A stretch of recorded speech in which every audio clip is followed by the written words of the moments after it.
ஓம் நமச்சிவாய வாழ்க. நாதந்தாள் வாழ்க. இமைப்பொழுதும் என் நெஞ்சில் நீங்காதான் தாழ் வாழ்க. வாழ்க வளமுடன். அனைவருக்கும் இனிய வணக்கங்கள். நிகழும் ஸ்ரீ மங்களகரமான சோபகிருது ஆண்டு தை மாதம் 18ஆம் தேதி வியாழக்கிழமை அன்று சஷ்டி திதியில் சித்திரை நட்சத்திரத்தில் திருதி நாமயோகத்தில் வணிசை கரணத்தில் சித்தயோகம் கூடிய நன்னாளில் இந்த சீர்மிகு பிப்ரவரி மாதம் பிறக்கிறது.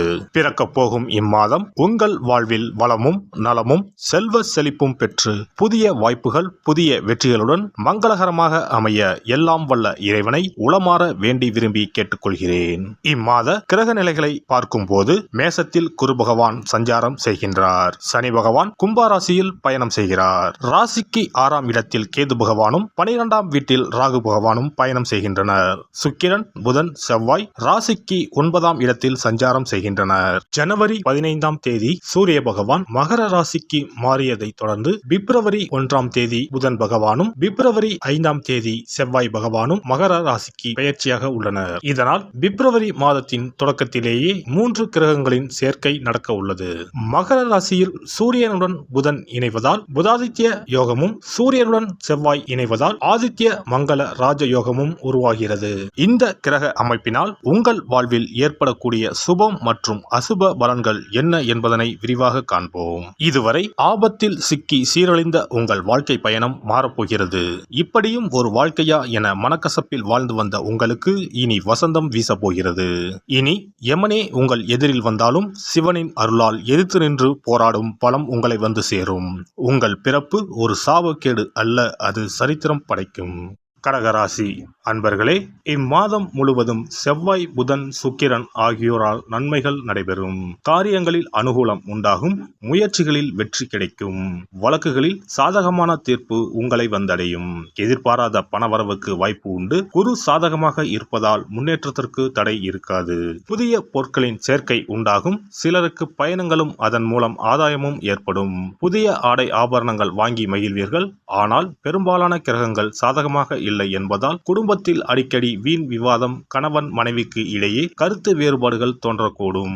ஒருவரை ஒருவர் அனுசரித்து செல்வது நல்லது. மாதத்தின் பிற்பகுதியில் குடும்பத்தில் மகிழ்ச்சியும் நிம்மதியும் உண்டாகும்.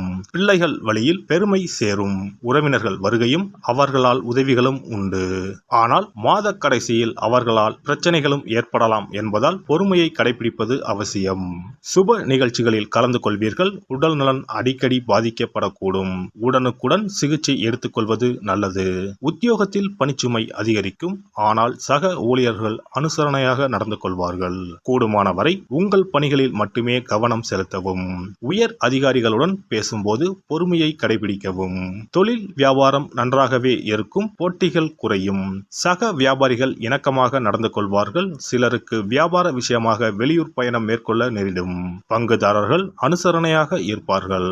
ஆனால் அரசாங்க வகையில் சில பிரச்சனைகள் ஏற்பட்டு நீங்கும். கலைத்துறையை சேர்ந்த அன்பர்கள் தங்களுக்கு கிடைத்த வாய்ப்புகளை கவனமாக பயன்படுத்திக் கொள்வது அவசியம். இம்மாதம் புதிய ஒப்பந்தங்கள் கையெழுத்தாகும். முயற்சிகளில் இருந்த தடை தாமதங்கள் நீங்கும். மாணவர்கள் படிப்பில் கூடுதல் கவனம் செலுத்த வேண்டியது அவசியம். கஷ்டப்பட்டு படித்தால்தான் நல்ல மதிப்பெண்கள் பெற முடியும். சந்தேகங்களை ஆசிரியர்களிடம் உடனுக்குடன் கேட்டு தெளிவு பெறுவது நல்லது.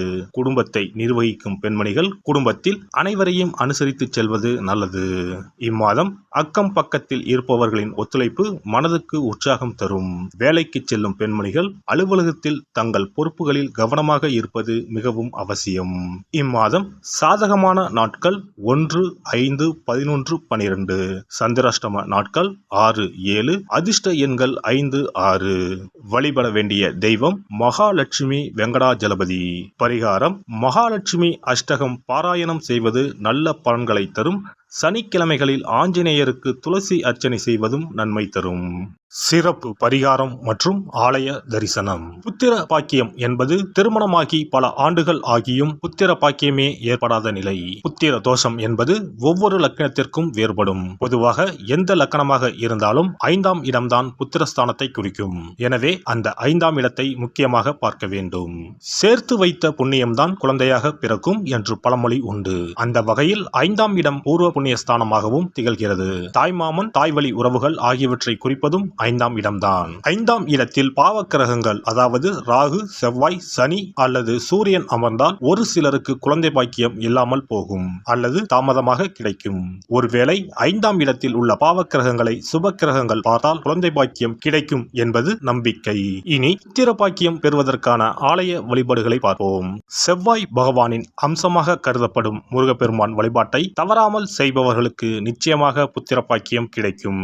குரு பகவான் வீற்றிருக்கும் தலங்கள் அனைத்தும் சிறப்பு வாய்ந்தவைதான். ஆலங்குடி குருஸ்தலம், திட்டை குருஸ்தலம் சிறப்பான பலன்களை கொடுக்கும் ஆலயங்களாகும். அது மட்டுமல்லாமல் சிதம்பரம் அருகே இருக்கக்கூடிய ஓமாம்புலியூர் துயர்தீர்த்தநாதர் ஆலயமும் குரு பகவானின் ஸ்தலமாகும். இந்த ஆலயங்களுக்கு சென்று தரிசித்து வருவதன் மூலம் புத்திர பாக்கியம் நிச்சயமாக கிடைக்கும் என்பதை உறுதியாகவே சொல்லிக் கொள்கிறேன். மேலும் வைத்தீஸ்வரன் கோவில் அனைத்து விதமான நோய்களையும் தீர்க்கும் ஆலயம். இது செவ்வாய் பரிகார ஸ்தலம். எனவே நல்ல சத்தான அறிவு கூர்மை மிக்க குழந்தை பாக்கியம் வேண்டுபவர்கள் இந்த ஆலயத்திற்கு சென்று வந்தால் குழந்தை பாக்கியம் பெறுவதற்கு உண்டான தடைகளை நீக்கி புத்திர பாக்கியத்தை நிச்சயம் அருள்வார் வைத்தியநாத சுவாமி.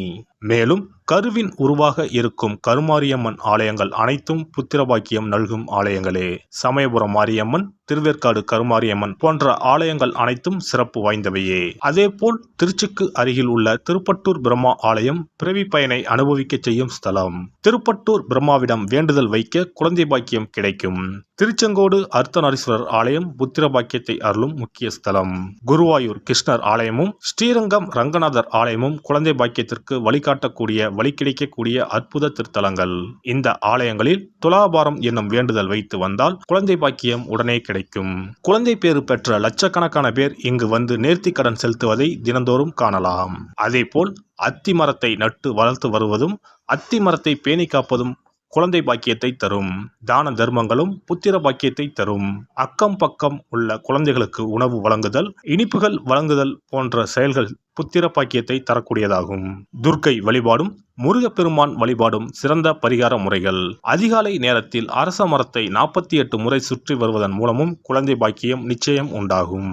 எறும்பு புற்றுக்கு வெல்லம் பொட்டுக்கடலை கலந்து தருவதால் 1000 பேருக்கு அன்னதானம் செய்த பலன் வந்து சேரும். கர்ப்பிணிகளுக்கு அவர்கள் விரும்புவதை வாங்கி கொடுத்து அவர்களை மகிழ்ச்சிப்படுத்துவதன் மூலம் அவர்களுடைய ஆசீர்வாதம் கிடைக்க பெற்று குழந்தை பாக்கியம் கிடைக்கும் என்பது உண்மை. புத்திர தோஷம் உள்ளவர்கள் முதியோர் காப்பகங்களில் உள்ள முதியோருக்கு உணவு உடை வழங்கி அவர்களின் ஆசியை பெற்றால் புத்திர பாக்கியம் கிடைக்கும். மேற்கண்ட ஆலய பரிகாரங்களை முறையாக செய்து நம்பிக்கையோடு வணங்கி வந்தால் குழந்தை பாக்கியம் நிச்சயம் கிடைக்கும். எல்லாம் வல்ல இறையருளால் நீங்களும் உங்கள் அன்பு குடும்பமும் உடல் நலம், நீலாயுள், நிறை செல்வம், உயர் புகழ், மெய்ஞானம் ஓங்கி வாழ்க வளமுடன். இந்த வீடியோ உங்களுக்கு பிடிச்சிருந்தா லைக் பண்ணுங்க, ஷேர் பண்ணுங்க அண்ட் சப்ஸ்கிரைப் பண்ணுங்க. பக்கத்துல இருக்க பெல் ஐகானை கிளிக் பண்ணுங்க. நன்றி, வணக்கம், வாழ்க வளமுடன்.